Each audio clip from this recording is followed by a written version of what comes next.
We've got Jake Still here from Junk Rescue, junk-rescue.com. Jake, if you would, tell me a little bit about your company, the services that you guys provide, how long you've been in business, and just a little bit of background information on Junk Rescue. Yeah, so I'm one of the co-founders of Junk Rescue. I founded it with my brother-in-law back in technically 2015. And we did our first job in 2016. And so like our story is, we were actually we were going to a Phillies-Yankees game. I'm a Phillies fan, he's a Yankees fan. And we just had one of those conversations where we talk about life and business and everything else. Mm-hmm. And he got asking questions and I always wanted to be an entrepreneur. I was in medical sales at the time, and I told him I worked in this industry in college, and I liked it. I liked doing blue collar type of work, and I liked being in a blue collar space, but with the white collar mindset, right? And I like the way this company's in marketing, and I worked. I'm sorry, my degree was in marketing, and he's like, "What's stopping you?" kind of thing. I'm like, I don't really have the money right now. I don't know how to do it, whatever. And really, it's just that fear of the first step. Mm-hmm. So like 2 weeks later, we're on vacation, and we're sitting there, and he's like, "Oh, I just filled out our business license. Congrats, we're partners."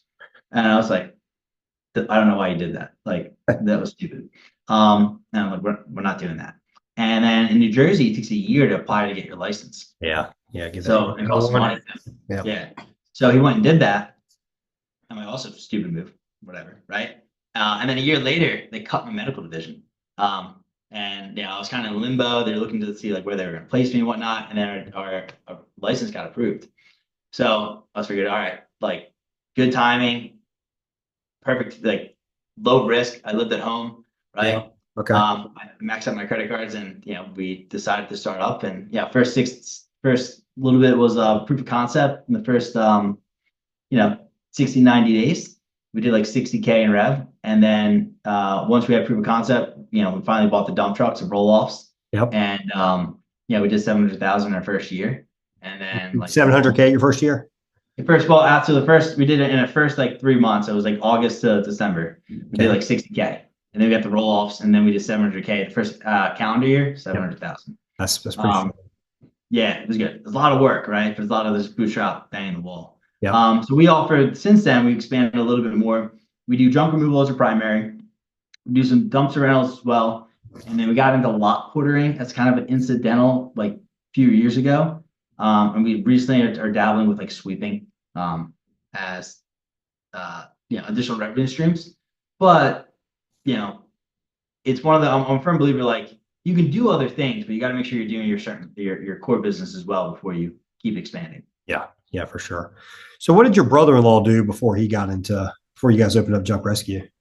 So he still does that other job. Really? So he's a civil engineer. Okay. But he has some flexible time and hours, and that's why he handles a lot of legal and finance on the back end, like stuff that doesn't require like immediate day-to-day attention. And I've been much more marketing and operations. And it also works out because I don't as a owner, right? You gotta like the finances. You gotta like them a little bit. You gotta watch the numbers, right? I'm just not big into the metrics like that. I'm huge into metrics, just probably not into the traditional finance, QuickBooks, and all that other stuff too. I see. I don't think many people are though. What kind of stuff are you typically doing this time of year? So it's a lot of software systemizing, I think, that we're getting more and more, and we made some bad decisions in the past. I'm heavily leaning into, which we'll discuss. I haven't really reviewed your new questions. I reviewed all of the ones last night. Yeah, we're working on a learning management software that I blocked off me and my call center manager. We blocked off majority of our days, and I don't know if you ever read the book Extreme Ownership. Yep. Jocko Willink. Yeah. So a little bit of cover and move, right, where other guys in the office are running everything else, and allowing me and him to literally block off 4 hours a day minimum of just working on this number one project. So are you guys developing your own LMS or using something like Trainual or? So I've looked into here's one thing, I'm a kind of a geek when it comes to software. Okay. And I'll look at sometimes up to 10 different, third-party softwares. And we used Trainual in the past. I tested it. Yep. I didn't like it for a couple different reasons. Um, and primarily because like it's just like I felt very similar to um just having a YouTube channel and having a playlist and different stuff. Hmm. There's other stuff it did well, but we chose this software called Talent LMS. They're from Greece, and the amount of customization you can do, which I really enjoy, Yep. and quiz questions, open-ended quiz questions, meaning like, you got to fill in the blank type of answer, and it's like, hey, who are you doing the podcast with today, right? So and so. Yeah, they have to type in Lee Godbold, and it will read that and know that if it's right or not. So you don't have to manually assess it as well. Okay. Because let's be honest, multiple choice, like especially some of the stuff in our industry, like it's pretty easy to kind of just figure out what the answer is, and Yep. you want them to retain it. So that's why I really like having them actually sort of free text question. You can also do like you can mandate they have to watch a certain amount of the video. They can't just skip past it.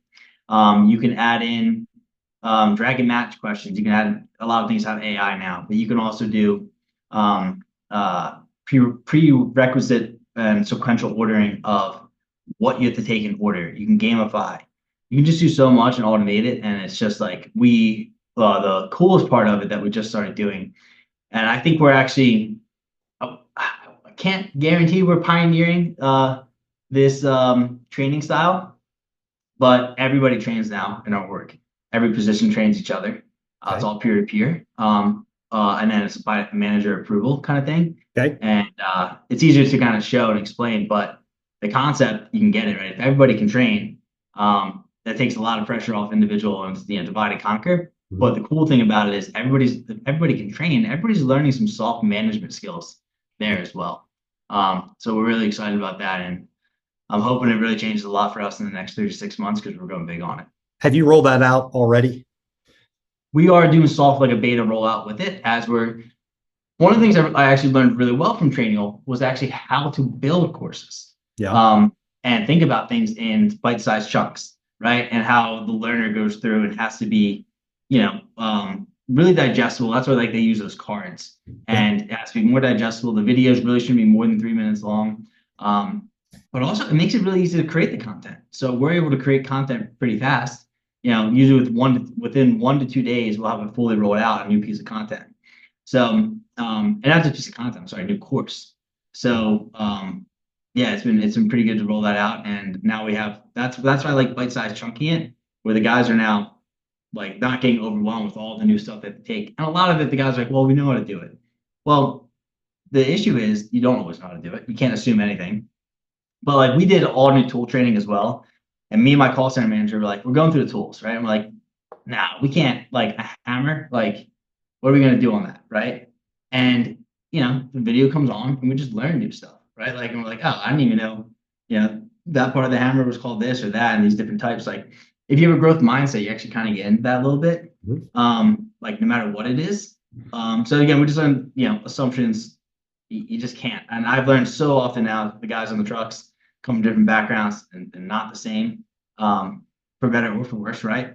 And you just can't assume. So there's, we're pumping out a ton of knowledge, and I'm a firm believer in the knowledge that you get there. Like you can apply it at home. Like tools are a great one just to have knowledge with. Yep. And the way we envision this is like we want our team to. I want guys to go home and like oh shit, you learned all this at work, Mhm. right? And then I also want them to be like talking about financial literacy, and a lot of sales skills and soft skills. And I want them they're whoever they're with their friends like I thought you work at a junk company. What are you talking about? Like no, I learned this all there, right? Because people don't understand that. Like people think me and you are trash men from the outside, Right. right? They Right. don't understand, all business is the same.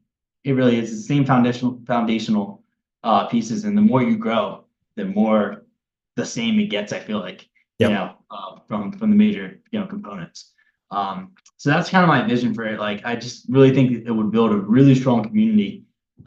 Where I also think the if in the future more employers become the educators, where high school has failed them in practical skills and like life skills that actually mean something. Mhm. College is way too expensive, Right. and yeah, I think employers will start taking that, and it's not a burden, right? It's a huge competitive advantage. I think if you can do it right for retention and just making them better, which helps your client experience and bottom line. Yep. Yeah, that makes sense. Have you guys been doing the peer-to-peer training? Is that something that's part of your culture already? No, this was new. So this is brand Um, new, last few this months. is this is brand new, and what it is so the software is cool because it allows you. Well, we always did training like a cap, like our truck leads are called captains, right? And we've always done that and had some trainers and managers train, right? But the peer-to-peer training concept comes out of like we all know, guys on the trucks. There's a lot of dead time, right? Drive time and windshield time, right? They're always with two guys, typically in junk move, right? So we wanted to find a way to take advantage of that. But at the same time, the way we do it is like, so let's say me and you were training, I'm with you today. You're a new guy and you're training, you're in your first, you do your orientation and you go through your initial training, but now you're in your next like, 2 week, 30-day kind of training phase. And I'm going through stuff and I go like, all right, like you don't really know how to do your call aheads yet, right? And you tell me like, and also like it's required to pass X amount of courses to then become the the next promotion, right? Right. And like, all right, I'm checking today. Like, how are you with the call? It's okay. Let's do some role playing right now. Blah blah. Blah. And you already took the courses online, which will show you basically, you watch the videos, you take a written exam. Essentially, it's all really easy. And then what happens is in that same software on your account, you can do we create these live assessments. And what it is you can actually submit a video or audio recording. It gets sent to the manager, and they're all like 2 to 3 minutes long. And as the captain, the person that's with you, I am responsible to whether or not you can submit that.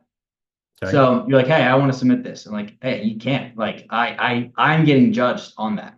It's not good enough. I have to keep helping you, Oh, I see. right? Keep coaching you. So that creates how that peer-to-peer starts on it. But we also have a train the trainer course, which is then again, how do you talk to your partner and how do you coach them through stuff? How do you handle objections with them, just like you would in a sales? Because there's a ton of objections that happen, with the team from management to direct reports and supervisors. Uh-huh. So when that happens, it gets submitted, the manager gets a notification, and then when the manager gets it, he can review it and he can listen to the audio, he can see the video, and then grade not just the person that is submitting it, but also the trainer and give them feedback. Okay. Then we do additional ones that are like, let's say you're working on you want to learn how to use the Sawzall. Well, you have to speak to the cameraman who's your captain, like you were training them. So it's the eyes of a trainee. So all of a sudden, the trainee, his assessment is actually how to train somebody new on that tool. Because if you can train somebody new on the tool, you know how to use the tool. Yep, makes sense. Yeah. So you're having the trainee. Let me make sure I understand this. So the trainee is actually explaining how to do the Sawzall to a camera before he's been certified to actually use a Sawzall. So he'll be trained on the Sawzall, right? Got it. So yeah, so that's like step one is trained on actually how to use it. Yeah. So he'll still be trained in the field, right? Now the assessment part to say, hey, so this is certification essentially, right? Mm-hmm. So the certification is the assessment video. So you're trained on it, and then once you're like, hey, do you think you're comfortable where you're like, you actually know what you're doing well enough, and I can essentially say you can do this on your own. Before you can go do it on your own, This is your assessment, your submission. Yep. But it's all peer-to-peer so that anybody can do it as long as they have already passed that, right? So that's where it kind of comes into and then, for example, this gives a lot of accountability back to the manager because the manager then it's like two-factor authentication, right? Yeah. The trainer sends it in, then the manager doesn't have to be there. He gets it and can do it within 24 48 hours. Watch the video real quick. I'm like, yep, pass everything. He has a grading rubric. That was safe. Procedures good to go. Now the system tracks everybody's progress, right? And they can get certifications on the system and everything else. And then from there, let's say we do have an accident, right, with the saws or anything else. Mm-hmm. I can go back in, or any other manager can go back in and go look at that video and go, was there something wrong with the training? Should the manager not have approved them? Mm-hmm. Or this is genuine accident? Can we have them reset and take the course again? So it just really allows to break it up and provide multiple levels of like checks and balances through it. Yeah, it makes a lot of sense. Do you do something similar with driving? Obviously, driving is that our insurance rates reflect the poor driving record that junk removal companies have. Is this a system that you guys utilize on the driving side, and kind of how does that work?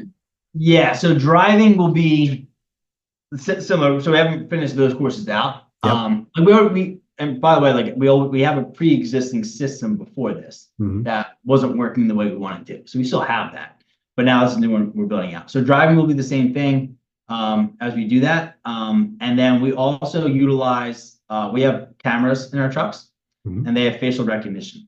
Yep. So, and we do a score, it does a automation scoreboard for us. So that's how we kind of manage those KPIs as well. Talk a little bit about that camera system because we have something similar. I'm sure yours works the same way.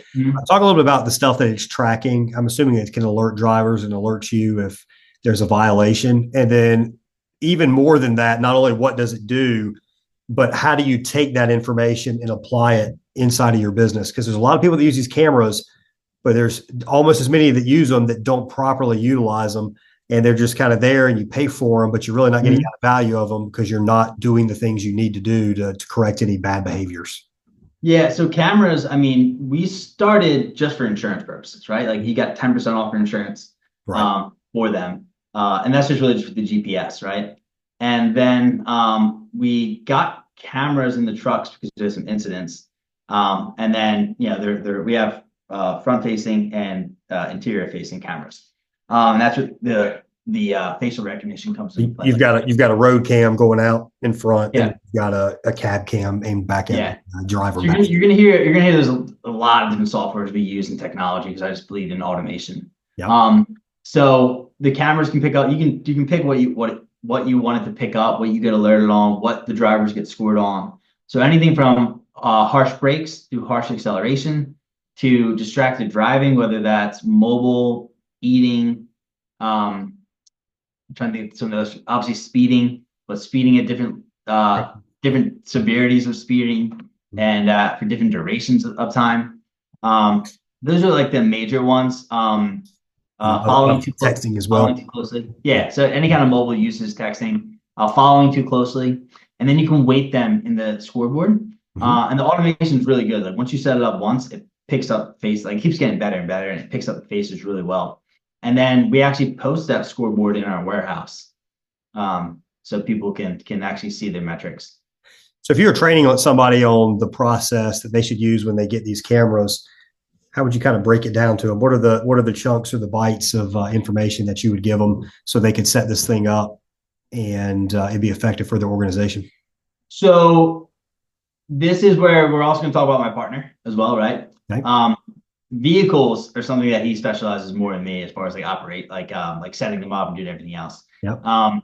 But obviously do your research on, there's a couple of vendors out there. Because we use so much software right now, one of the first things I do is I look for compatibility. What other softwares can it talk to? Work with. One of the things we're really big on whip around, and our software works with whip around. Yep. We have alerts to say if somebody starts driving without their pre-trip being done, we can get alerted to that. So that's one thing that we really like. We also do our maintenance through whip around as well. Yep. So the mileage, right, can be triggered that way, and then what's the word I'm looking for? Preventative maintenance, all that can be in there. So first, I'd recommend looking at that compatibility. I'm not a big fan of long-term contracts or anything like that. So I look for flexibility, especially as you're trying stuff that's new. As well. We don't do much with the actual like guys always think, are you watching this on the cameras? Like we don't have time to watch you guys on the cameras. We don't care to watch it on the cameras. They're there if something happens, we can look into it. Especially if you get into an accident, we have records of it, right? It's for your protection to make you a better driver. But really, as far as I'm not the most frugal, and that's more important when it comes to like looking at costs and stuff like that. Right. I'm looking at ROI. Yeah. I'm always just looking at what's the return that we get from this. So I really look into that and start talking. And then again, if you can also eliminate the install process.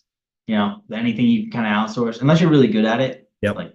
But I think that way as well. So it depends, how handy I guess you are with when it comes to vehicle maintenance and doing stuff like that. Let me what I'm really curious about is, all right, you've got this dashboard and you have this information. How are you applying that information in that rating system on a regular basis? Is there a penalty system if somebody has a certain number of violations? And is there any incentivization? So if somebody does really good, like your top performer, if they're amongst your top performers, is there a way you kind of reward that? Like, how do you actually use the system to change behavior or reward good behavior? So this is something that's fairly new, and one of the things I also want to give out is I always knew this existed. I didn't implement it until I talked to Casey over at Stand Up Guys. Yep. He's the one that actually helped me implement it. Okay. So shout out to him for that and credit for him for that. And he's also the one that told me that he put, like, we have scoreboards, but I didn't even think about posting this one as well on a warehouse. Yep. So make sure to give credit there. So it's fairly new with us as we're testing it because we're trying to figure out where the right weights are. What's reasonable expectations. Because now we're gathering more data, right? And this is like, basic statistics and standard variable, right? Standard deviation or variable or something like that. Yeah, standard deviation and variables, yeah. Yep. So really we're saying what is the average on guys we know, right? So we've been testing that out a little bit more. At baseline, what we do is there's a bare minimum, right, that you have to be able to standard do drive, right? Okay. And there's a probation area as well. Mm-hmm. For me, and you're gonna see that I polish that, like I have thoughts and I can't always find it. There's a book, I forget which book it is. I think it's Iacona, whatever it is. Like maybe it's From Good to Great, I think actually. And it talks about safety. And I forget which dude comes in and takes over a company, and their bottom line is suffering. And he's just like, all right, all we're gonna do is focus on safety the next 3 years. I'm like we can't afford to focus on safety. Like we need profit. And he does that, and it just changes everything, right? And because it changes the way people think. Yep. And work. And you have to be more meticulous and detail oriented and take your time and ask more questions, right? Yep. So for me, safe driving is kind of a mandate. Like it's not like there's certain things I don't really believe sometimes. And I think you can. But it's not something I like. I believe you have to. You don't always have to overly incentivize everything. We made that mistake before. Yep. I think there's certain standards like almost like core value. Like safety is one of those for us now. Yep. Yep, I agree. So tell me a little bit about some of the incentivizations. You said you've kind of rewarded stuff that's maybe should just be kind of an expectation of just doing a good job, and you've made that mistake in the past. What were some things that you've done in the past that would be beneficial for somebody that's newer into business to make sure they avoid? So I'm big on, and we're always kind of changing, tweaking, see what works. Mm-hmm. Gross profit's an important one, right? That really be looking at. Yep. And we've done more on like we still do revenue per hour, and revenue, but the problem is like the whole revenue is vanity and the profit is sanity kind of thing. Right. Is like we incentivize our managers on more profitability metrics. Yep. Well, the crews aren't aligned as much on gross profit, right? So like we're actually switching over to make everything aligned. So gross profit for both the management and for the crew members, and teaching them more and more with this new training and everything else on how to really capitalize out of that to do it better. So that's one area. So I view it this way, like that there's efficiency there and productivity. Right. Then I look at reviews for customer service satisfaction. So you can do an NPS score. Our software just doesn't allow us to do that properly. Yep. So we do reviews. And right now we're aiming for 30% of our jobs leave a review, mm-hmm. which is a high portion. Right. It's not that they didn't have a great experience; they actually leave reviews different. Right. So our goal also is to double the closest person in the region in reviews. Yep. So I think we have like 2,600 right now. Yep. I think the closest got jump is like 13 or 1,200 or something like that. Right at that. You're right at the double amount. Mm-hmm. Yeah. So that's why we look at customer satisfaction, right? Then we're looking at, like I said, revenue as a productivity metric, so how efficient they are. We're looking at driving for safety, and then we're testing. I believe that also everything is about percentages and ratios. So we're testing some of even the Gorilla stuff as far as like lawn signs per job. So like per route run, door hangers for that. Now there is a bit of an honor system in that. Before they're trying to get like pictures and everything. I'm like, you can't get pictures every time. Like it's It's not how it's going to work. Uh-huh. But if you're telling me as a team, we put out 1,000 door hangers and we haven't done another bulk order, somebody's lying. There's gonna be some flags there. Yeah. Yeah. But really the big four for me are safety, efficiency, right? Productivity and customer satisfaction, right? Like those in there. AJS is also in there for average job size. We're trying to tweak that a little bit more to make it fair because it is one of the ones that, you can get a really big job. Obviously, it's Yeah. Well, have $100,000 job. Your AGS is going to be great for the rest of the year. If you're that yeah, yeah. So those ones are kind of tests, but I like to look at them more for minimums, right? Like we're really looking at, hey, there's a minimum standard we got to keep you above to be running these routes as a team. We realize there's going to be other variables, and that's the thing. Like it is tricky, and you're always kind of tweaking stuff to kind of see what works best. But like those are like, the standard. Like I feel like that these are the numbers we're always looking at, right? So, what kind of AGS number are you guys typically shooting for? Range? So I don't know where I got this number from before. I think it was from I worked with a bunch of different guys who used to work corporate at Got Junk. Yeah. We like consulted with them. I believe it was 60%. They told me that's like the number we use. 60% of your full truck. Yeah. Aiming as your AJS. Yeah. So our full truck right now is 895. So right now we're trying to stay around I think like 550. So that's probably about your 5/8 load or something like that. It's around 550. Yeah. I've never heard that 60% number before, but that lines up. I'm trying to think about how we're priced and how a lot of people are priced, and that typically is kind of right in that range of where it lines up. Yeah, I like you'll see everything I try to do. Like for me, is I'm trying to find something that will scale us. Like, what should our full truck be based on a different market or in a if we do a price increase, right? Like. Yep. I always trying to figure out how that. I hate having to reinvent the wheel and do things over again. Like once we solve it, we should, for the most part, keep it solved. Yeah, that's definitely the goal. Another metric you mentioned there that is a metric we track also, but a lot of companies don't, is sales per payroll hour. Do you happen to know kind of a range on what you guys normally target on that sales per payroll hour? Sales per payroll hour. So that's including, like your entire. Is that just operations or entire? Is that a metric you guys use, or did I not hear that right? So you mean we do revenue per hour? So based on. Okay, so your revenue per hour. What are you normally shooting for revenue per hour? I usually like to say above 85. Okay. And like that's kind of like the more minimum, and then like trying to keep guys in 100 RPH. Okay, so it's hard in the winter, obviously, a lot of dead time. Yeah, I got you. On a given day, your truck, you guys are shooting for what? Maybe a $2,000 day, $1,500 day. What are you normally shooting? Yeah, 2,000 is always the standard. We also do a rev share bonus on anything above 2,000 as well. How does that program work? There's a lot of revenue share programs out there, and a lot of people kind of struggle with it, getting it just right. So how does your program work? 2% above 2, 3% above 25, and 4% above 3. And everything's automated through like when we track our logs at the end of the day, it automatically spits out the calculations and posts it on the scoreboard. Everyone can see their totals and stuff.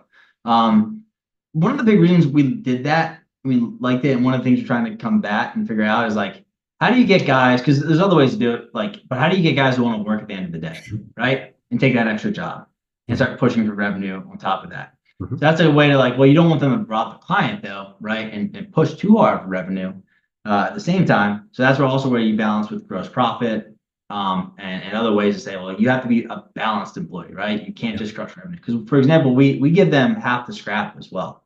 Okay. So we have a lot of different ways guys can earn money. So the scrap, for example, we used to have a couple of employees that crushed it in scrap, and the rev per hour was like $50 because all they did is scrap all day long, every little bit kept going to the scrap yard, right? So that's why I think once we learn over time, like having more balance, and minimums, right? We have to figure out. And again, the minimums aren't be anything crazy, but at least you know that you're not getting 50 rev per hour again because you're going to the scrap yard. So you've got a partner, and a lot of people are scared of a partnership. It sounds like yours was a very unconventional way of going about it. So I think if I asked you what's the key thing in start in making a partnership successful, it's probably going to run counter to what business books or advice would tell you and all, because you guys just got started. I mean, he started a business without even you really signing off on it. Yeah. But obviously you've made it. This will be the year 10. So Yeah, pretty much. year Yeah. 9, year 10. Nine years of actually working. Yeah. How have you made it work? So, I mean, as I get older, right, and more wise and experienced and stuff, like I had the privilege of working with this dude, Eric Flamholtz. And his claim to fame, he consult the whole company and me, was he helped Howard Schultz get over the $1 billion mark. Like he was there with them during that. Yeah. He had since, recently actually passed away. And one of the things he's really big on is like human behavior, and psychology and everything else in the workplace. Mhm. And why I bring that back to the partner thing is like, I learned more and more that, it's so much more about understanding and listening to the other person, right? Finding what their wants and needs are.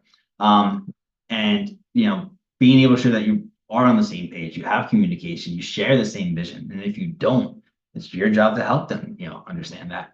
And I think it's so many people blame the partner. And I think relationships are the same way. It's more about you than it is the partner. It's up to you. You can only control what you can control, right? Focus on being a better partner, than focusing on fixing that partner. Now, that's one of the ways to make it work. Choosing a partner, right? I think it's just like choosing an employee.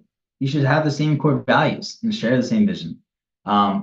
And look at that. And also, I mean, you should look at like how much time can they really commit based on everything else. Like that's a really big part of it. Skill sets, they say yin and yang, like, yeah, you want to match that kind of works for us, as well. We're different in that regard, but, I think any of them can't work. It's more about, again, your values, are they aligned? Your vision, is it aligned? Mhm. And how are you guys as communicators? So started about 2015, went into business with your brother. First full calendar year did 700,000 in sales, which is, that's just about as good as you're going to see out there. I mean, there's probably only a few guys out there in their first year that were not part of Got Junk during the boom years that did more than 700,000 in one. So great job there. What's the progression been like since? I know you guys are in dumpsters and junk. So what's revenue roundabout now? Yeah. What percentage between junk and dumpsters? Kind of talk a little bit about the split. So, I'm looking at his brother-in-law, just to make sure, on that. My brother. Yeah, I I have a said that brother. before, but I forgot the in-law part. Right, your brother-in-law.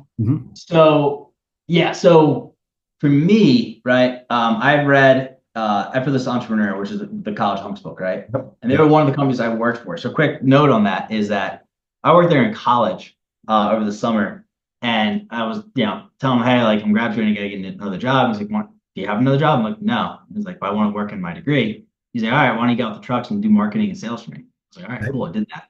While working there that summer, he actually brought me down. I went to go look at buying a franchise. Went to Tampa. Huh? You went to Tampa? No, it was when they were showing in DC at their original location. Gotcha. Okay. And I went to dinner, and Omar was there, and I didn't even like talk to me for like a second, kind of thing. And I was like actively trying to think about buying a franchise, right? Right. And it obviously annoyed me, right, and everything else. But again, I'm a young kid. I had no capital. I just out of college, right? I get it. So, with that though, I was like, all right, I'm going to do what you did in the first 2 years. And yeah, they did 2 million in the first 2 years. And we ended up doing 1.8 by the second year. Yep. And they franchised in 2 years. We actually franchised in 2 years too, actually. But 100K, that's another story that we just didn't end up chasing down. But so that's how the progression there in the first 2 years for me, it was the most stressful time that I've ever had. But it felt easier than the last 5 years, 7 years. Because we talked a little bit at the beginning of this, it was just work as hard as you fucking could. Yep. And do more of what you kept doing. Yep. There really wasn't a ton of strategy, there really wasn't a ton of people management being done well. Like my natural skill sets, but being to become a true manager and a true leader and a manager of managers. Yeah. I didn't have those skills set down. So there was a lot of turnover, a lot of burnout. Yep. Right. But I'm just saying, like, as far as complexity, like it wasn't that hard. I just worked Yep. harder, Yep. tried new things. I was super aggressive. We also, I lived at home. I didn't take any money for like the first 2 years, neither did my partner. Even when I did take money, I lived off scrap cash. So we just reinvested everything, right? That fueled that growth. Then the next year since then, we started adding dumpsters like year 3, lots like year 5 or 6, I think. And all the growth just, there's always some growth, but it kept slowing.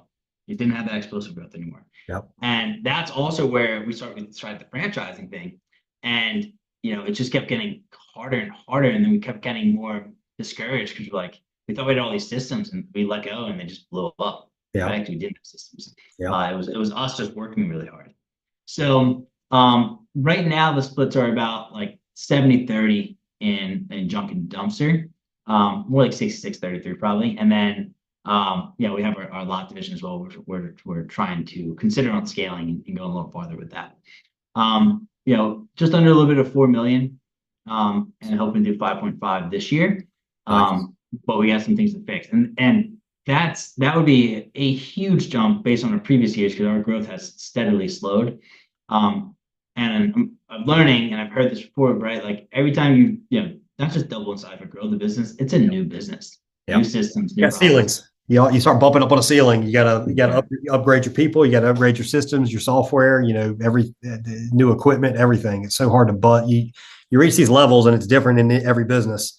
And you just have to, as quickly as possible, bust through that. We've definitely hit them in all the businesses I've had. We've hit them at different points, and sometimes we've been successful in quickly busting through them. Sometimes we've been knocked way down and had to kind of build ourselves back up. So that's definitely a common theme. So you did roughly 4 million last year. You want to go to 5.5 this year. So that's 30 a little over 30% growth, which would be amazing. I mean, adding $1.5 million in business, that's a lot of new bins, a lot of new trucks, a lot of new people. So that's just it. We're way big on our overhead. So you already have the people. You have the people in the car and the trucks already. Yeah. People, one thing we have to scale more with, but our overhead trucks and dumpsters were heavy. We're probably capacity wise without changing a thing. Besides some hires, which we have systems to bring guys on, like not an issue. Finding good people always, yes, but we still have systems to do that. We could probably handle 8 million right now without changing anything. Oh wow! Is that largely on the dumpster side? Something I'm not considering. What? Is a lot of that on the dumpster side? So where's the most of your growth going to be, on the dumpster side or the junk side, or half and half, or what are you thinking? I think there's more room on the junk side. Right. The dumpster side, it's capital intensive to buy a lot of dumpsters. Yeah. And one of the issues that I will warn everybody about the dumpster industry for junk removal guys getting into it, if you're doing non-CDL drivers and you cannot do 30-yard dumpsters, that changes everything because you're not getting the big contracts. You're not getting, a lot of that residual repeat business and you can get one contract that's 100 dumpsters, right? Like, and repeatable, like that doesn't happen if you don't have those. But it's less likely. Let's say this.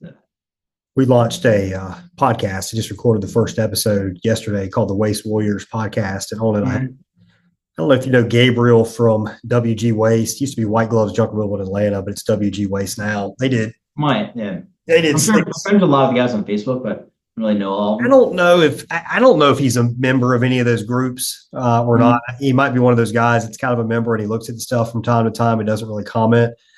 He's been a client of ours with JRA for, almost since we started. So he started dumpsters about 2020, did 6 million on it last year. They're aiming to do 10 million this year. And he also does some front load. He's built up a front load business and all too.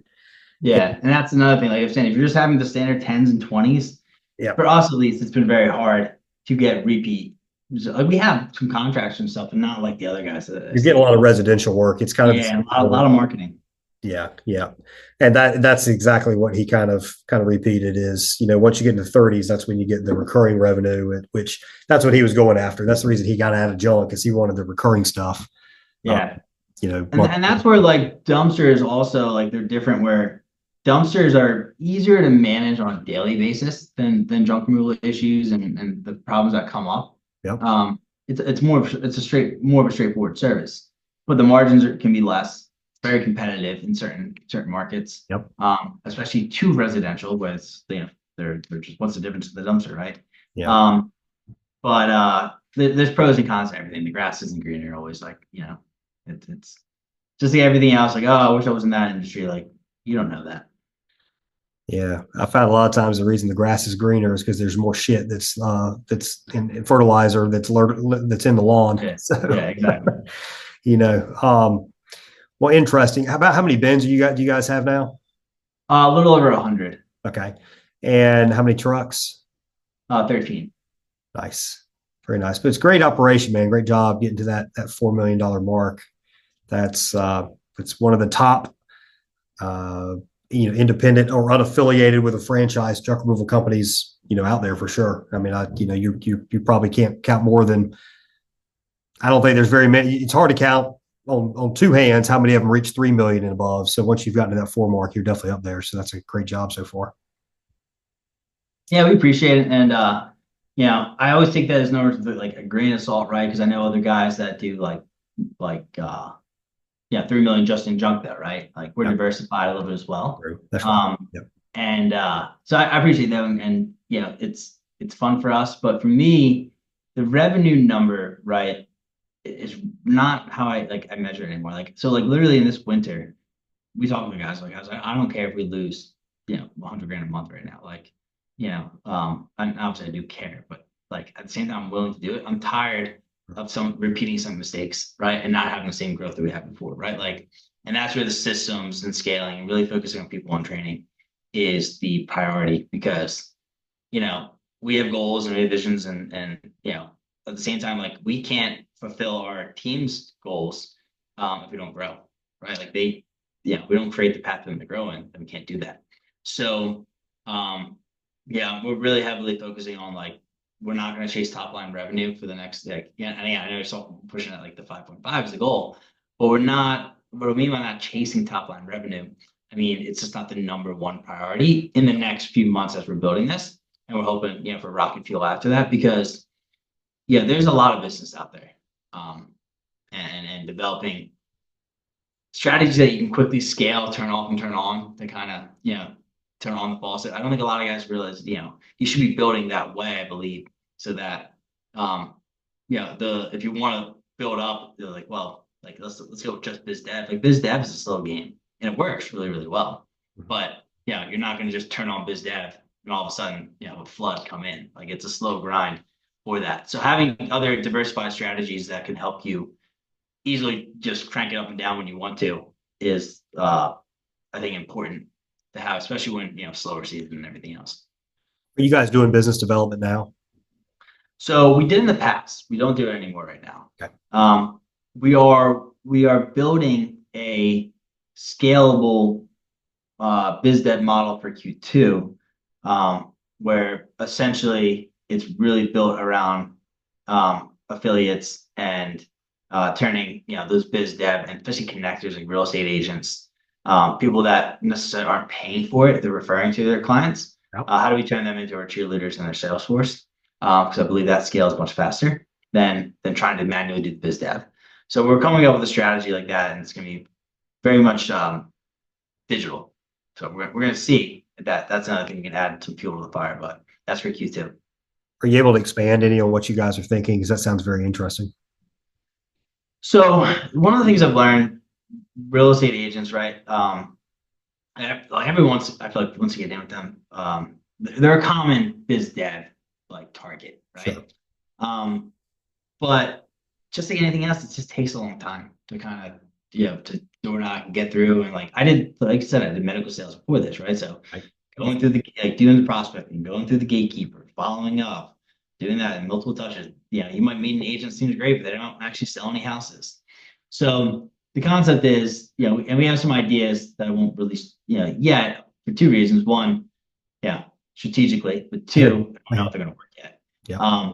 But the concept is, again, how do you turn your people, your clients into your sales force, right? And that's a problem to solve.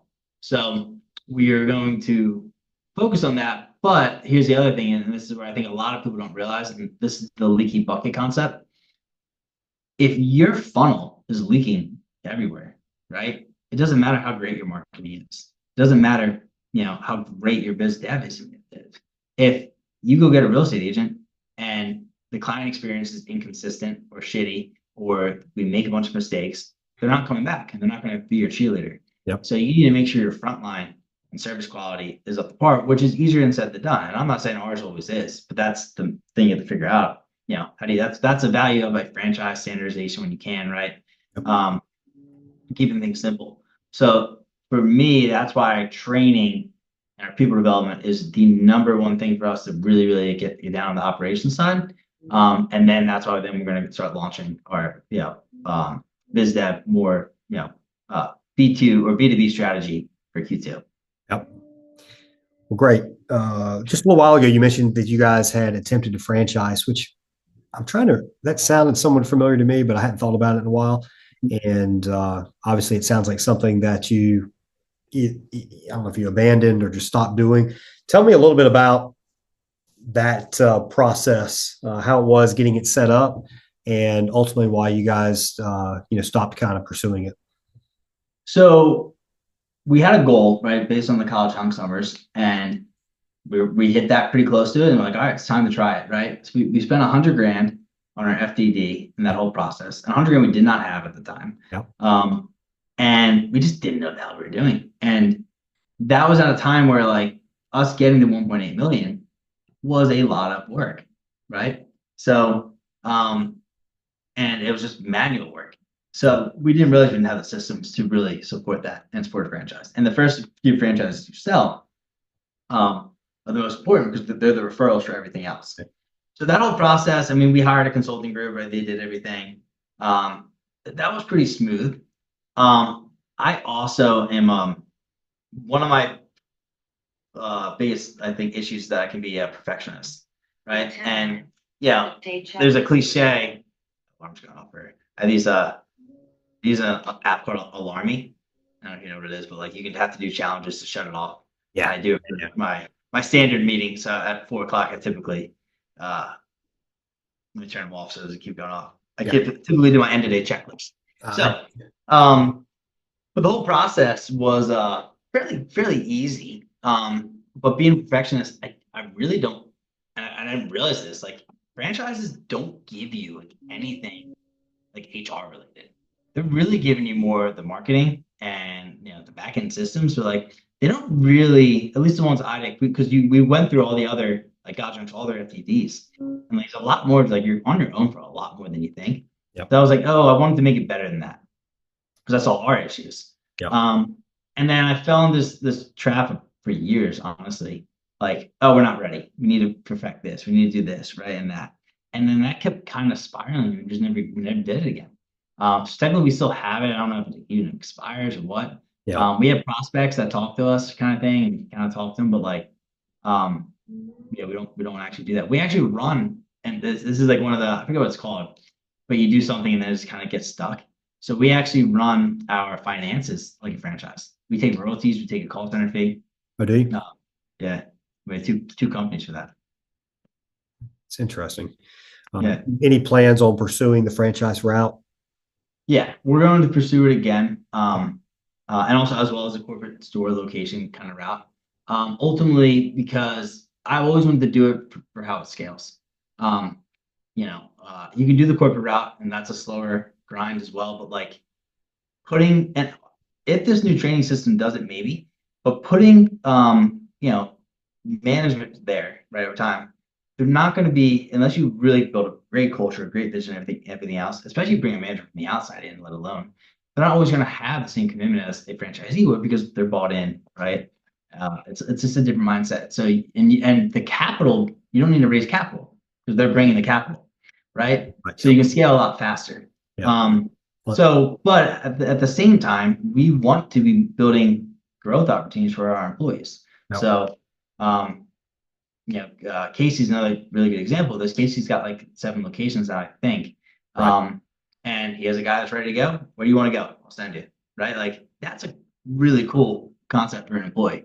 It It's is. like, yeah, what do you mean? I can be in your shoes now and just go to a different part of the country. Yep. So you're constantly balancing like the business strategy and what's best for the employees, right? But also at the same time, when the employee's ready yet, you got to grow them into that environment, like for it. So back to like kind of the franchising thing, yes. And I think I've learned a lot from my previous mistakes. And again, I'm riding a lot on this new training system we're building. Well, you'll have to keep us up to speed on how it works. I love the concept of peer-to-peer training. All right, so let's talk a little bit about marketing. That's one of the things that you identified is something that you work on regularly as part of your kind of day-to-day. What does that look like? Like what type of marketing stuff are you guys doing on a regular basis, and what kind of decisions are you having to make around it? So marketing is one that like I think this is like always a hot topic, right? Mm-hmm. For everyone to look into kind of thing. I think it's the landscape of what traditionally worked is continuing to change. So for example, lead gen services used to work really well for us. Home advisor, all those things. Yep. And a big part of the reason they work is that the leads were actually okay. Yep. However, it was more of sales that you had to contact them immediately, follow up to all that kind of stuff. Yep. And it used to work for us. Like we used to spend like 300,000 in those early years on our marketing. We spent like, I don't know, 80 to 100 that on Home Advisor. Like it was wild. We did max out budgets. We took every lead, and we had a stop and drop policy. And we called every single one. Angie's, Yelp, all those things. Yep. And we make good money on it. But that no longer works the same way. The lead quality is crap now. And the reason people don't really realize that is one, people don't go to those sites like that anymore. Right. Google is usually the primary. Google Business Profile is what they're looking for reviews on now. On top of that, a lot of those companies, even when they did show up, they were showing up through PPC. And PPC is really competitive now. Yep. Those leads, like those lead services, will actually target free junk removal, right? And get these lower quality leads. They also sell leads to each other. So that's one thing that we still do dabble with, but it's not as much. Yeah. PPC, same thing. It's more competitive than it was. That's just natural. It wasn't as hard to get involved in the early on, and now it's more competitive. But it's still a staple. You have to do it, right? It's just, it's not going to be the same cash cow that it could have been in the past, which it still can be different clients in the industry, but it's still profitable, right? You still do it. So that's an area that obviously we do with you guys. Yep. And I like for anyone that says like, not doing them, like you gotta do it. Like, it's one of the ones that it's just one of the things that it's a core part of your marketing strategy. Yep. You can't look at the LTV, the lifetime value, because you don't make a whole lot of it on the short term, but you're missing out on so many customers. That goes back to the leaky bucket, right? So, and that's where I tell everyone when we talk about marketing, it's like marketing gets a bad rap all the time. And I think that's something we did well. And that explained our growth. My growth strategy, like budget wise, is unlimited. It always is and always will. There's positive ROI and it's growing and there's potential. That's it. I'm looking for an ROI, and I look at percentage of revenue as a percentage of marketing spend as a percentage of revenue. Yep. What are you shooting for on that? Typically, I want to stay at 15. Mm-hmm. I will allow up to 20. Yep. If again, especially if we're testing new stuff and doing that. Ideally, if you can get the 10, great. Most recently, especially over the summer, we did not we were spending way too much on everything else. And we finally got that under control. Yep. We had to fix some things. But for most of the time, the first that's what I was in the first 5 years, it was really easy to do that. But the reason it was easier too, talk about lifetime value, but also the leaky bucket again, is like our sales conversions. Like we were heavily involved in more areas. Yeah. So our sales conversions were up. The customer experience because of that was up. Yep. The close rate was up. The pure estimates where you're going out just for a quote only these big jobs, that was all up. So that's where again, sometimes as you expand, you lose some quality and you begin to have these leaks everywhere. So going back to lifetime value is like you got to have a way to measure that too. and look at that and look at, okay, like, we actually in our software, we look at, we can run two different reports, one report by lifetime value and one by the job itself. So, we run just like, hey, if this first call came in through PPC, the second job came as Google, or I'm sorry, SEO, right? Well, I can run a report and say, all that rev, on lifetime, if I'm running the report by lifetime value, I can see that, well, he first found out us about PPC, so PPC is still going to get value in the lifetime report. Yep. But he came back through SEO, so SEO is going to get some value as well when I run the report by job. So it's essential to look at by lifetime value. Like too many guys are too short term with how they view it, but also the data is not always easy to gather and view. So you got to make that easy. Yep. What kind of LTV are you associating with your typical junk removal client now? So I guess you're saying like what kind of like if a client comes back, like how much are they spending? Or what's your typical client? Do you have a number as to what you would consider to be the lifetime value of a typical junk removal client when they come through? Like how much total they're going to spend on average with you forever? And I don't, and that's probably something I should look more at.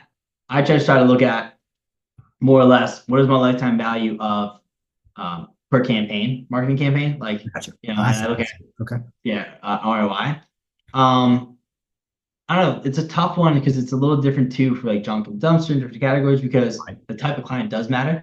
Yep. Because for most clients, right, are using us because they're moving or renovating and they don't really have a bunch of needs. Right. The more affluent clients might use just for a general clean out, right, and some other stuff. But like most people don't really want to pay for junk removal, right? Like it's more like a trigger based event that comes up for it, right? Because they paid for stuff and now they're paying to get rid of it, right? So again, it's definitely a metric I can start looking at more of. And I'm just trying to get a guess out of it. But like if the average job size is 550, lifetime, I probably wouldn't even look at a lifetime. I would probably look at it in like a 5-year span, and they can come back 3 or 4 times within that span, right? But then you have to go, all right, well, how many percentage of people are coming in back like that? 25% maybe. So whatever that math works out to. But yeah, I don't look at it enough probably like that as I should. Understood. All right, let's shift gears just a little bit and talk about some general kind of business principles. Debt is something that a lot of people talk about. And you've got one end of the spectrum on the junk removal stuff, which is they take on no debt at all. And you have the other end of the spectrum that will finance everything they possibly can, from trucks to, if they're in dumpsters, to the cans, to trailers, whatever they might be getting. Where do you kind of fall on that line? Are you somebody that's really conservative, or are you somebody that's more aggressive? How do you utilize debt to build, or how did you utilize debt, and how will you continue to in order to build Junk Rescue? I'm aggressive by nature, right? On everything I do. Yeah, I mean, as far as debt goes, rich dad, poor dad, Grant Cardone, right? Like you hear it all the time. It's you just have to understand what the debt is. So talking about like debt in this regard, these are assets. So and like for sometimes we call them assets, but like trucks can highly appreciate sometimes. By the time you still owe some money to sell them, you could be underwater on them. Technically, the truck market's pretty good there right now. Right. So in regards to like why should you be afraid of debt, is that like you need working capital, right? So I'm a firm believer in that. So working capital allows you to take more risk. So for example, if you have $50,000, right, and you go buy a $40,000 truck, and you have $10,000 now left over, and it's wintertime, you don't have enough working capital to take risks. You're going to be scared because the winter's coming up and you're going to keep pulling back. Whereas if you just finance that truck and you have so much more working capital to take risk and have cushion, right? Like fear and stress causes you to act irrational, right? So that's one way of looking at it. The other way of looking at it is from an ROI standpoint, right? And that's where a lot of things come down to, is like, just look at how much that thing can make you, right? And then, like, for example, like we have some of our money reinvested into the stock market, which has made us money over the years as well. There's again, you look at the interest rate you're getting is going to be really important into it as well. Yep. But I just don't believe in locking up capital. I mean, there's a certain point where sometimes it makes sense to just buy the cash, especially when the asset isn't that much money, Yeah. right? But like even our dumpsters, we tie those into often like into our truck sales Yep. and finance them in with that. So you are financing vehicles, you financing some of the dumpsters that comes in. Do you guys have like a business line of credit or anything that you use? Yeah, so we have like 100 grand line of credit, but we never really use it. Never really tap Um, into it. it's just, but again, this is also why it's there. Is like one, we could get it, but two, it's a like it's technically it's like extra working capital for us to fall back on if we need Right. to, which allows us to be more aggressive. Yeah. Yeah, especially this time of the year when you're coming out of the end of the winter and the end of the slow season. Uh, Mm. sometimes it's good to have that. And there's certain things that you can do if you want to do a radio advertising campaign or something like that, and you have that available. You could go and start now. That could benefit you come springtime. But if you don't have that line of credit, you could be afraid, or the working capital, you'd be afraid to potentially spend that. So you wait until you get busy to spend it, and before you know it, you're back into the slow season. So Yeah, and that's where I think a lot of people don't realize like there's a lot more strategy thinking about long term and how you make those decisions. Yeah, too many people look at the initial investment. Like I like when like for example, like buying assets and everything else. It's like okay, like just reverse engineer how much money you have to do to break even. And how many jobs a day is that, right? How many trucks a day? Like, and yes, that's easier said than done. Like, oh, it's like my partner will joke like, all right, just go to the job store and get more jobs. Like, yeah, it's not that easy always to generate jobs, but doesn't mean you still can look at it and you can usually get it down to I just need one job every 3 days to just have this cost, whatever it is. Like, there's a lot of ways to do it. So you've been in business long enough that you've had a lot of ups and downs. How do you what kind of advice do you have to business owners to kind of try and level off those ups and downs? So when good things happen, you get super excited. Do you try and kind of temper that? And like if you have a bad event and you're kind of on a downward swing, how do you handle that? And ultimately, do you have any strategies on trying to kind of limit those peaks and valleys, which is so predominant in the business owner world? So yeah, and this will be keep evolving as I grow and get wiser. And I think a lot of this actually comes back to general health more than general psychology, like mental health, more than it does than just business strategy. Mhm. So I think the first thing is having more of a plan. And there's little things that like help, like once you have a plan, follow your plan, not your mood, right? Realize that moods are going to happen. I'm a big Alex Huberman guy. So, he talks, you learn a lot about the actual biology and how your hormones work and how that affects your moods, right? And for me, if you understand the science how it does, you can be like, oh, like I actually, I'm stressed because of this, not actually just stressed for no reason. Right. Sleep is a huge thing for entrepreneurs, right? Like Yeah.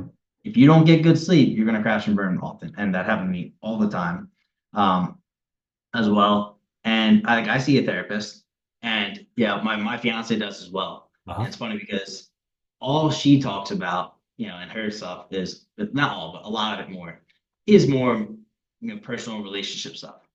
You want to guess what I talk about 95% of the time? I'm gonna guess it's business. It's business, Yeah. right? It's rare that I talk about anything else. And now I'm at a point too, I'm often just bouncing off ideas because Huh. often like I like having a non-biased opinion, so I can be like, hey, tell me if I'm wrong on this. Like, I just want to know. I don't want to be told I'm right. Like, and you won't do that, obviously. But like, I just want to know, like, you know, if I'm wrong, tell me. And who won't do that? Help me walk through it and whatnot, and think about it from a different perspective. But like, it comes down to some balance. And there's another good quote I heard recently. It's like, don't let the intense ruin the consistent. Like, there's so often where like we were doing intense and doing well, and then it just crashes, right? Like if you can do the intense and do it consistently or intense and not ruin your consistency, great. But like during those first 2 years when I grew the company, right, I gained 35 pounds. That was the most unhealthy I've ever been because all I did is consume calories and drink coffee Mhm. and Monster energy drinks and everything else, right? And like I was killing myself. Um, and it I can't say it didn't work to a degree, but this is where wisdom comes in. I know a different way to do it now.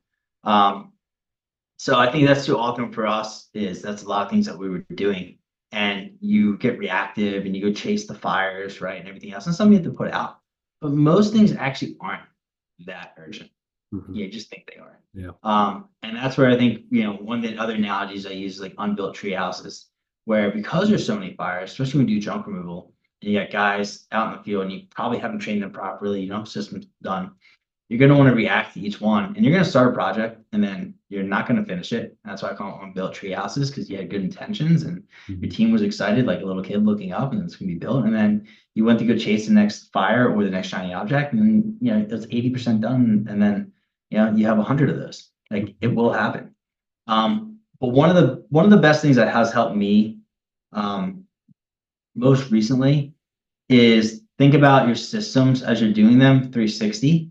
And what I mean by that is I often would build a system and I build one piece. I build the system itself, but I didn't build the checks and balances to make that system usable and unbreakable. And even if it does break, how to get back on track, kind of thing. So that's actually what we did with our training system this time around. We kept thinking like, all right, we're gonna do this, go to the next one, that, and we kept coming back. It's like, we're not gonna do anything else besides one course, and we're gonna find a way to make it foolproof, from onboarding to offboarding to making adjustments, whatever it is, like roll out everything. And we just kept doing that and running through that test. And then once we had that, then we just like, all right, now rinse and repeat, pump out new course, pump out new course. And I think too often it's pump out course, and you're like, okay, roll it out to the team, and you had no feedback. You don't know how to manage it. You don't know how to stay on top of it. You don't know how to, and I also build it. I used to build too much in the perfect scenario. And I think that's where, the world doesn't work perfect. No. You need to build buffers. You need to build boundaries and allow it to be, within a range kind of thing. Because, it just doesn't work that way. And then you're going to keep chasing perfection. And that's something that I'm still learning, but like, there's a book called Essentialism, and it really helped me understand, how to do. It's one of the big messages, like do less, but do the less better. Yeah. Right. And it takes time. So unfortunately, people will hear this, do it, and the same thing. You could give every part of your business plan away to most people, and they won't be able to do it. Yeah. One, strategy, but there's wisdom. Like there's all these lessons I've learned. And like 5 years ago, they finally hit me. I'm like, oh, that's what they meant actually by that. Like, okay, like it's just a shame. But part of it is just have an open mindset, keep failing, and learn every time you do. Like you hear every celebrity usually say that, like that's failure, but it's true. Like, it just is. Yeah, I know when I was young too, one of the things that I struggled with was thinking about something as 5 years or 10 years out, in terms of like, all right, we do this now, we keep doing this, and this is going to work well. And like 5 years, we're going to be set up really, really well if we consistently do this thing time after time. It was like, God, I can't imagine waiting 5 years. But now, as you've gotten older, do you find that 5 years doesn't seem like it's long, or 10 years? It's like, I don't want to be doing this thing for a while. So let's just go ahead and make sure the stuff we do really, really well. And the results and the goals that we have in terms of like revenue figures or whatever, that's going to follow as long as we do the stuff really, really well. And then this is where the hindsight comes in on that same message, right? Is that like 5 years goes by quick, right? Yep. And like, fuck, if I just took my time and was patient for 1 year, I would have had all these things done for those next 4 years. And where could we build, right? Right? And then you just have compounding results on top of each other. So that's where, like, for me, it's where my mindset now, I'm wiser now because of this. Like, nothing else matters. So like, another really good book is The One Thing by Gary Keller. Yep. And it's like, if you could do one thing, what's the one thing you can do that make everything else like irrelevant or not, not really important, right? And for me, I kept saying the training system. I knew the LMS and everything else. So like I was talking to my therapist actually. He's actually the one that pushed it over the edge. He's like, okay, I'm tired of hearing you talk about it. Go do the one thing. And then same thing, the excuse, well, my team will need me here. What if this happens? And everything else. Like, here's the thing. What if another 5 years happens and you are exactly where you are right now? That's way worse. Yeah. Talk to me a little bit. You mentioned therapy a few times. Talk to me a little bit about that. Do you and your wife see the same therapist, or is there like a business? Is there like a business? Can you go out and find like almost business consultant type therapist? How did you locate this guy? So I did BetterHelp the first time, right? Yep. And like my fiance from relationship wise actually is one of them. It's funny. She wanted me to go to a therapist relationship wise, and then now it's only for business, which actually has been great because I don't bring that to her. Right? To keep it, keep it there. Yep. So, I did BetterHelp first, and I hated my therapist, and he would talk to me like about business a lot, right? But from the inside of him wanting to learn about business, It's kind of right? like you're paying him for him to learn about business. Yeah, it's like that's not what I want to do, right? It wasn't genuine. So I did that. I did think someone else one more time. And then I don't know actually how I found this guy. There's a bunch of sites online you can do it. But I played college baseball. I don't know why I say college baseball on that. I did. I played junior college baseball. Yep. And he played college baseball. So it is college baseball, but junior college. But and so we connected over that, right? And for me, it's like he's just like a normal friend who you can talk to, right? But there's a disconnect, right? Because I do it digitally, right? So it fits into my lifestyle. My insurance is good with it too, so it costs me like $15 a session. And you ask like, do we go to the same person? My dad has been asking like for a therapist kind of thing. He saw one before, it was a weirdo and didn't work out. And again, it's just like an employee. You got to keep testing, right? You're gonna have some ones that don't fit. But I wouldn't even let him come like I didn't want him to work in the same office, like with the therapist in the same office as me. Mhm. Just because I think having that distance allows you to just be a little bit more open, right? There's no chance that it gets through to the other person.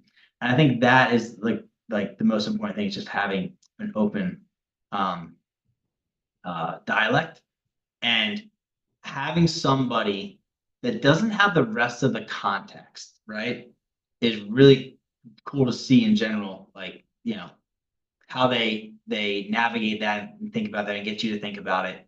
Because they have no emotional attachment to anything, right? They're very unbiased in that way. A lot. And my therapist, for me, right, it's what works for me as well. There'll be some days where we really don't talk about anything besides like sports and just to shoot the shit kind of thing, and then it comes up. And then when I have more issues, because I thought about not going sometimes, right? Because I'm like, oh, everything's good. That's the issue with it, is like everything's good until it isn't. So, yeah, I literally just saw him yesterday, and I think I think people mental health, right? Anytime you put a label on anything, it's a marketing term, right? Call it whatever you want. If it works, it helps for you and it works for you, great. If you don't need it, then great. Like whatever, right? Like I think we all have different outlets for whatever's therapeutic for us, right? And that could be, and I think there's healthy outlets, there's also unhealthy outlets. But maybe you talk to your spouse about that stuff. Maybe it's an employee, right? Maybe it's a brother. Maybe you lift, maybe you run. Like there's other ways to do it. Mhm. But for me, I've had a lot of success bringing an issue and going to an open mind and being like, I want to be proven wrong, right? Like whatever the issue is, like I don't want to be right. Tell me I'm wrong, and he won't do that, but it'll help me see it in a different light, and it gets me to a much more understanding of like, oh, you're right, like that's where that person was coming from. Interesting. How, if somebody that's never gone to therapy before and they just don't really know how to navigate that, what's a piece of advice that you would tell them? Let's say Um, a charging, confident business owner. yeah, so I would say like see multiple, right? Treat it like an interview process. Got it. I think and some cost bias is a big issue with a lot of people, right? But I would tell them the first one, like, hey, like get up front with him, like, hey, dude, like, or woman or person, right? Yeah. Just let you know, I'm treating this like an interview. I don't know, I'm going to do 2 sessions with you, and I may not, continue, and that's okay, like kind of thing. Because people don't like to disappoint people, and getting out of it. But having that loose commitment and just like I'm looking for someone that I can really connect with, like, and I feel comfortable talking with, um, because it should feel that way. It should feel like talking to a friend, in my opinion. Um, but that friend also has to be the professional. Like if my therapist didn't easily switch it back on, right, to go into therapist mode when we actually start talking about a topic, that Mhm. would be an issue. But he does. He switches it on, off and on, depending on what I need that day. So I would say start BetterHelp. Again, I had a bad experience. I only dealt with like one, maybe two people on there. Um, but I like for business owners, like go digital. You can do it in your car, right? I do every one of mine here in the office typically. Yep. Um, it just fits into your schedule, and every 2 weeks is fine. I do it every week. But I just think it's a nice way to have an outlet.